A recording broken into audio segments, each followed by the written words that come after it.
Salah satu peringatannya adalah Allah mengatakan kita tidak boleh wala. Wala itu artinya loyal, setia kepada kaum Yahudi dan Nasrani. Ini rumus umum. Mau di zaman kapanpun kita nggak boleh punya loyalitas kepada Yahudi dan Nasrani. Kalau memang lagi kita menang, lagi berjaya, khilafah tegak, gampang untuk tidak menunjukkan loyalitas kepada Yahudi dan Nasrani. Tetapi yang berat ketika justru kita lagi kalah. Dan Allah justru kasih kemenangan kepada al-Yahud wan Nasara ini. A'udzu billahi minasy syaithanir rajim.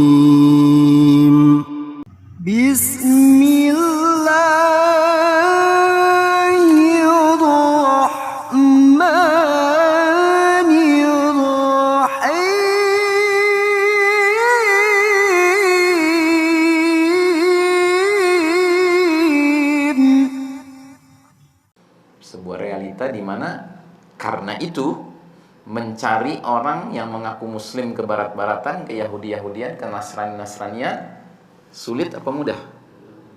Mudah ya. Saking mudahnya sampai kita khawatir pas lagi ngaca nyisir dia juga termasuk gitu. Ya kan? Karena dahsyatnya penetrasi the Judeo-Christian civilization, peradaban Yahudi Nasrani ini ya. Nah, jadi saudaraku rahimakumullah, babak keempat inilah babak di mana kita sedang hidup sekarang ya. Dan ini babak paling kelam dalam sejarah umat Islam ya.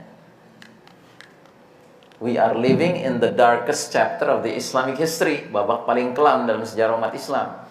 Inilah babak di mana Allah Ta'ala menguji umat Islam dengan kekalahan, sementara kaum kafir diizinkan memimpin dunia. Paham ya? Jadi ini kehendak Allah, ini takdir Allah. Allah sudah mentakdirkannya seperti ini, skenario Allah ya. Dan skenario ini sesuai dengan ucapan Allah di dalam Al-Quran sendiri. Allah sudah kasih tahu lewat sebuah ayat dalam Al-Quran bahwa hal seperti ini bisa terjadi. Jadi kita jangan punya anggapan karena kita orang beriman, karena kita umat Islam, disayang Allah, berarti kita di dunia pasti menang terus. Itu namanya sebuah logika yang tidak berpijak kepada sunnatullah, kepada hukum Allah yang berlaku dalam kehidupan bermasyarakat, dalam sejarah umat manusia yang disebut dengan sunnatut tadawul, sunnah pergiliran. Jadi Allah sudah menciptakan suatu sunnatullah, suatu hukum kehidupan bermasyarakat sejarah umat manusia ini yang disebut dengan sunnatut tadawul, sunnah pergiliran. Bunyinya begini, wa tilkal ayyamu nudawiluha bainan nas. Dan demikianlah hari demi hari masa kejayaan dan kehancuran suatu umat kami pergilirkan di antara manusia supaya mereka mendapat pelajaran. Begitu.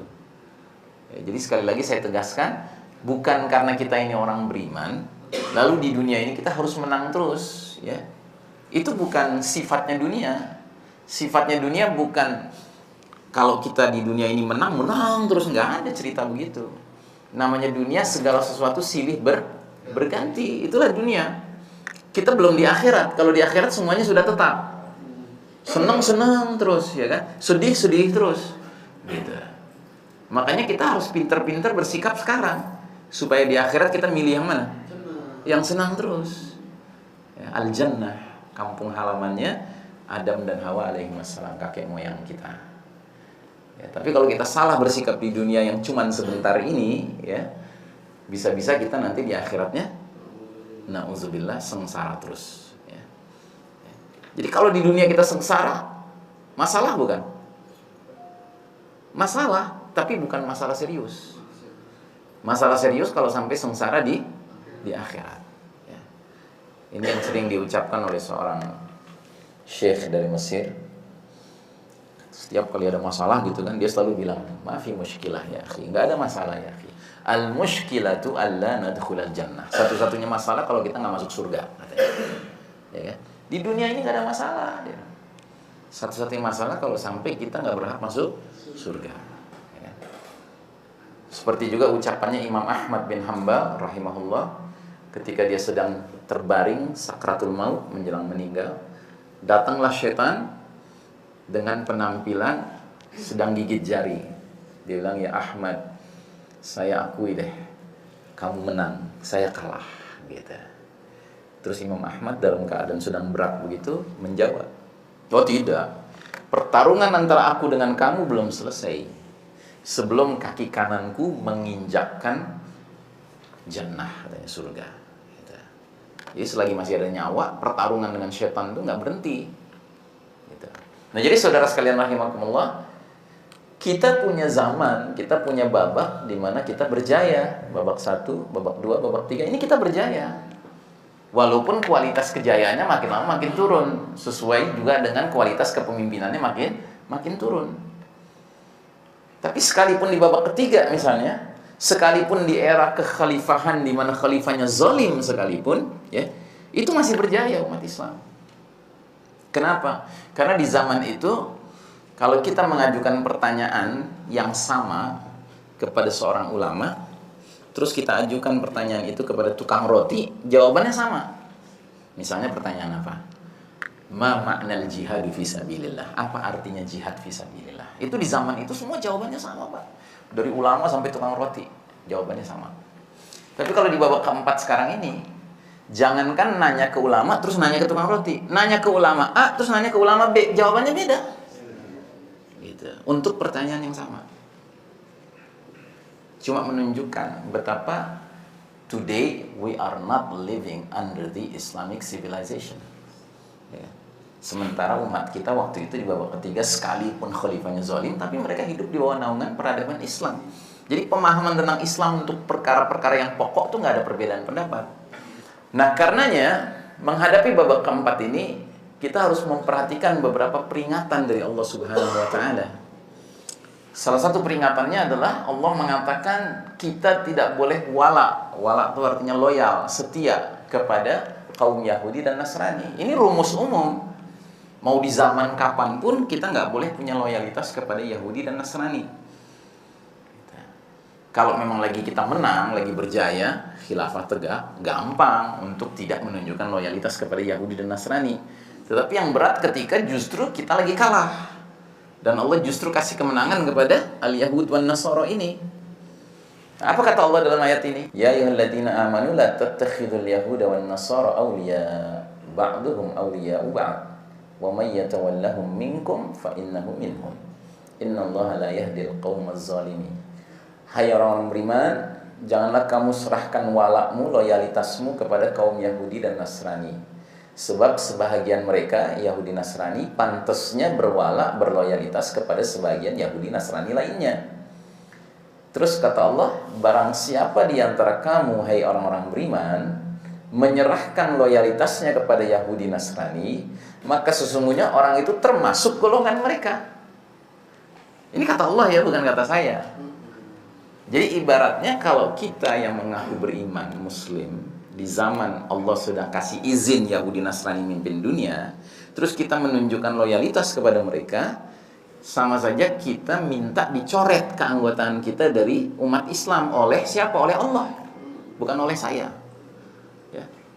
Jadi istilahnya kalimat ini, ancaman Allah ini adalah ancaman yang akan mengantarkan seorang yang terlibat di dalam dosa tersebut bukan sekedar memikul dosa kecil, bahkan bukan dosa besar yang masih bisa diampuni Allah, tetapi ini jenis dosa yang disebut dengan nawaqidul iman, pembatal keimanan, pembatal keislaman. Ngerti ya? Jadi kalau kita terlibat dalam dosa yang membatalkan keimanan dan kita nggak kunjung bertaubat sampai kita meninggal, ya, maka di mata Allah kita mati bukan sebagai Muslim. Sekalipun kita sholat, sekalipun kita pergi haji, umrah, gitu. Kenapa? Karena sudah terlibat dalam sebuah dosa yang Allah sendiri menyatakan sesungguhnya orang itu nggak termasuk umat Islam lagi, udah masuk golongan mereka, sudah out group ya dari umat Islam. Gitu. Di tempat lain ada lagi Allah juga memberikan ultimatum. Surat Al-Baqarah 120. Allah berfirman, "Walan tarda 'ankal yahudu walan nasara hatta tattabi'a millatahum." Orang-orang Yahudi dan Nasrani tidak akan senang, tidak akan rela kepada kamu Muhammad dan umatmu Muhammad hingga kamu dan umatmu mengikuti millah, cara hidup mereka ya. Jadi yang namanya Yahudi dan Nasrani itu buat mereka targetnya adalah bagaimana caranya supaya umat Islam ini mengikuti lifestyle mereka, way of life mereka, cara hidup mereka, begitulah. Untuk kita menjadi Yahudi itu mustahil, karena Yahudi itu agama yang sekaligus keyakinan sekaligus darah. Kalau orang nggak berdarah Yahudi, dia nggak bisa jadi Yahudi. Paling mentok dia jadi Yahudi assembling, Yahudi KW, gitu, ya. Nah, sama kayak agama Syiah juga gitu. Agama Syiah itu sebenarnya agama mirip Yahudi. Ya. Orang nggak akan bisa benar-benar jadi Syiah kecuali dia berdarah Persia, berdarah Iran. Ya. Jadi orang-orang Indonesia yang ikut Syiah, dia jadi Syiah KW. Gitu. Ya.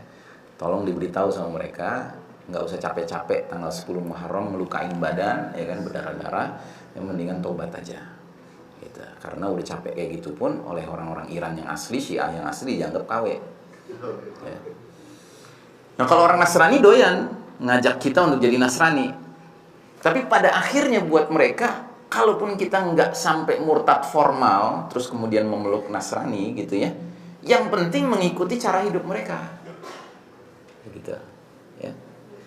Dan jangan lupa, Yahudi dan Nasrani inilah yang terwakili oleh ucapan dalam sholat kita 17 kali sehari semalam yang kita baca melalui surat Al-Fatihah. Yahudi itu adalah al-maghdubi alaihim, sedangkan Nasrani itu ad-dallin, ya. Dari mana kita tahu ini? Dari sebuah hadis. Sahabat Adi bin Hatim radhiyallahu an. Adi bin Hatim ini mantan Nasrani. Setelah dia memeluk Islam, dia tanya kepada Nabi SAW makna dari ujung surat Al-Fatihah. Ya Rasulullah, man humul maghdubi alaihim? Siapa sih mereka yang dimurkai Allah itu? Kata Nabi, humul Yahud, mereka Yahudi. Wa man humud dallun, dan siapa itu yang tersesat? Kata Nabi, humun Nasara, mereka kaum Nasrani. Makanya Ibnu Katsir dalam kitab tafsirnya memberikan catatan kenapa Yahudi disebut al-maghdubi alaihim, yang dimurkai Allah. Li'anna indahumul ilm ma indahumul amal. Karena mereka banyak ilmunya tapi nggak diamalkan. Terus sebaliknya, kenapa Nasrani dikatakan tersesat? Li'anna indahumul amal ma indahumul ilm. Karena orang Nasrani itu banyak amalnya tapi nggak berlandaskan ilmu. Jadi orang Nasrani kan kesana kemari slogannya apa? Kasih, kasih, kasih, kasih. Amalnya kan banyak, ngasih sini, ngasih sana, ya. Gitu. Tetapi tidak berlandaskan ilmu, sampai ke derajat berani mengatakan Tuhan punya anak. Gitu. Ini kan keterlaluan, ilmunya kan udah melenceng jauh. Ya. Memangnya Isa alaihissalam pernah nyuruh supaya dirinya diperlakukan sebagai anak Tuhan? Kan nggak pernah. Sebaliknya Yahudi ilmunya banyak, tapi nggak diamalkan. Makanya mereka dimurkai sama Allah. Oleh karenanya Anda jangan merasa bangga kalau tiba-tiba ada orang memuji Anda dengan kata-kata, wih, ente Yahud juga ya. Gitu. Itu artinya Anda lagi diejek gitu. Ente benar-benar kayak Yahudi gitu, cerdas tapi licik gitu. Ya kan? Jadi itu statement-statement gaul-gaul gitu, itu sebenarnya ada latar belakangnya gitu. Ya kan? Jadi jangan bangga gitu. Kita mesti langsung bereaksi. Palelo peang. Ana muslim, nah gitu, tegaskan. Kita orang Islam ini nggak seperti Yahudi yang banyak ilmunya tapi nggak diamalkan, nggak seperti Nasrani yang banyak amalnya nggak ada ilmunya. Tapi kita memadukan antara ilmu dan amal, ya. Makanya kan sering diingatkan kalau kita hadir di sebuah majelis ilmu, semoga ilmu yang kita terima ini bermanfaat. Bermanfaat itu artinya apa? Bisa kita amalkan. Setidak-tidaknya kita bisa konsisten menyesuaikan diri dengan ilmu yang kita terima itu. Jangan kita ingkari ilmu yang sudah kita miliki, karena kita akan menjadi dimurkai Allah seperti orang Yahudi. Gitu. Tapi juga jangan kita berbuat, beramal, beribadah tanpa fondasi pengetahuan. Akhirnya jadi apa? Jadi kayak orang Nasrani. Yang penting pokoknya santun ke sini, santun ke sana, baik ke sini, baik ke sana, tapi fondasi ilmunya nggak ada. Ngaco gitu. Ya.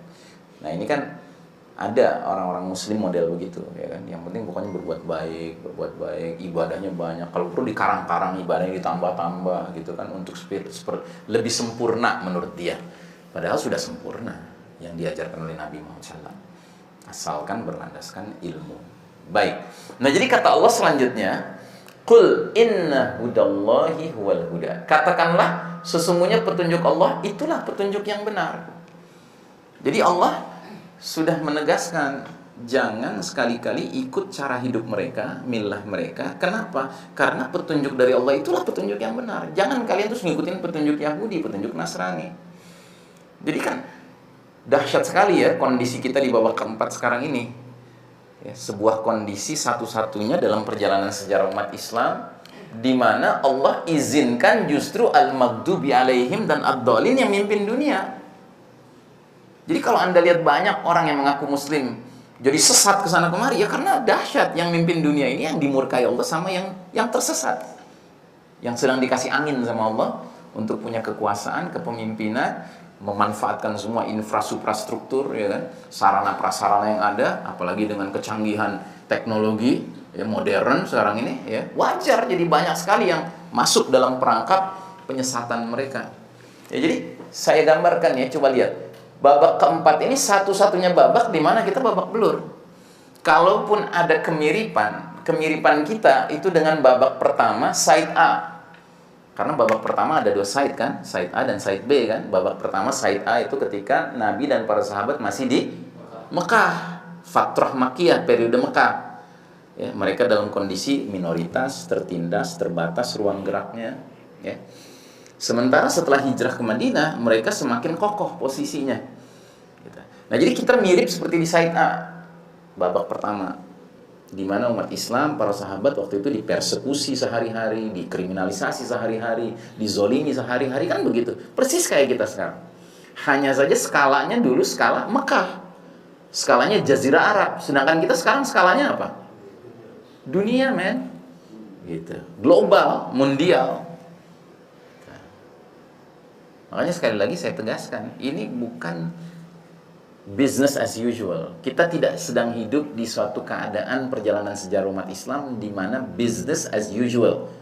This is an emergency state. Ini keadaan darurat. Gitu. Karenanya perilaku-perilaku kita juga nggak bisa seperti perilaku kita sedang business as usual. Nggak bisa. Menuntut ya, perilaku-perilaku tertentu yang sesuai dengan keadaan darurat itu.